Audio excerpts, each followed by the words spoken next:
Apparently I'm a famous transphobe. I'm not famous. I'm literally a single mum in a market town. And I don't really give credence to the word transphobia because it's been used to describe people challenge sexual abuse of lesbians, people who discuss safeguarding within the rule of law, and women who dare to say, I don't have to obey you. So it's entirely rational to be phobic of adult males who are demonstrating male pattern abusive behaviour and demanding that safeguarding is undermined and telling you that safeguarding and protection against male violence is an insult to their identity.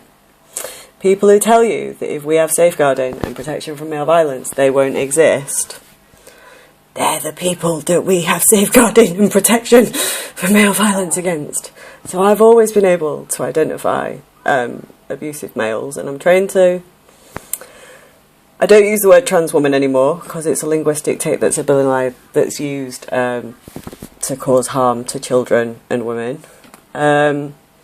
I did write, 17 months ago, I wrote the backlash that this behaviour would generate because all women know how to deal with this. It was batshit stupid what trans activists have done. I don't know what to tell you. Trans rights were not even questioned. Nobody was questioning a damn thing. But what happened was that institutions should have paid due attention to patterns of male pattern and abusive behaviour, and they didn't.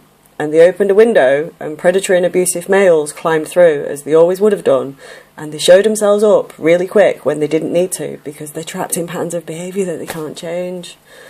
I am absolutely phobic of abusive males who say that safeguarding is a threat to their identity, who sexually abuse lesbians, who can't see beyond their own identity, and who stalk, harass and dox, because those males are really, really dangerous. And I'm not responsible for their identity disorder.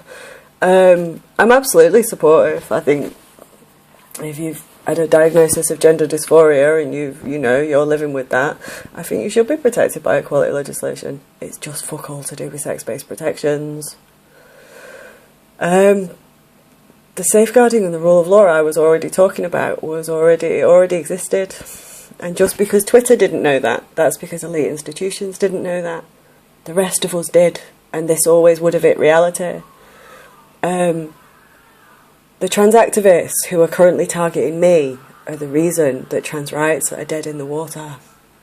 Because the likes of Ros Cavini and Sean Fay and, Paris Lees and India Willoughby, they wanted their narcissism to be reflected.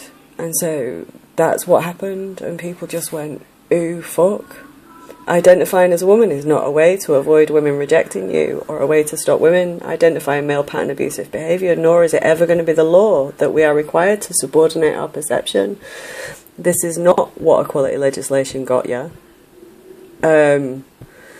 If this is the way you've responded to your rights being embedded in a safeguarding context, then that's probably a timely demonstration, but I didn't do that. And the harassment that I've had to put up with since Labour put me on that fucking list. Do you know what I mean? The word transphobia holds no currency. None.